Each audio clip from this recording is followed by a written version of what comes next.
bakunzi bimbonesha kure Agaseke BTV ndabaramukije. Uyu munsi ndabazana ikiganiro gishasha, ikiganiro kizoza kwerekana ibintu vyanyu. Ikiganiro citwa Nshikana. Ico kiganiro none kirababande cyane. Ni ibintu bikomeye cyane.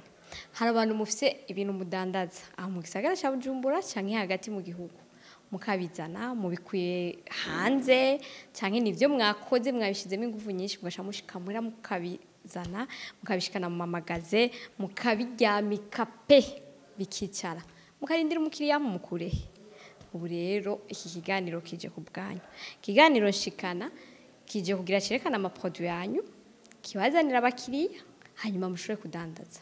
Kiganiro Nshikana kandi kirerekeye bajya abantu bafite imigambi komakomeye bako barakora hano mu gihugu ntituziri muga hakaba hari abantu bakeneye ama service yabo ntibazi yo bayaronderera. Kiganiro Nshikana rero kizoza kwerekana ayo ma service yanyu kugira ngo abantu bayabone hanyuma babandi bakeneye gushiramo imitahe bashobore kumenya ahantu babakura.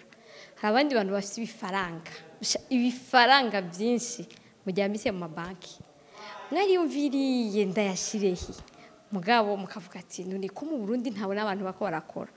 Kurikira ikiganiro Nshikana tuzohora tubajana tubatembereze mu gisagara tubajane mu ntara hagati tubatembereze vya bindi mutarabona tubashikana ahantu mushobora kugenda mukeinvestisa hama amafaranga akagenda akaryama aho kuryama muri aca muri banki kugira ngo mushore kunguka.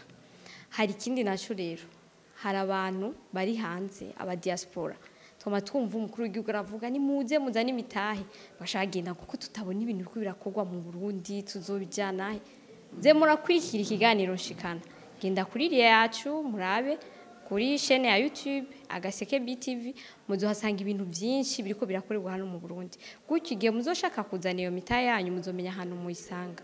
Rero mwese abakunzi bacu mugume mudukurikirana ibintu nisho mugume muza murarazobana ibintu byinshi bishasha mu bisangiza abandi hama rero mukomeze kudushigikira.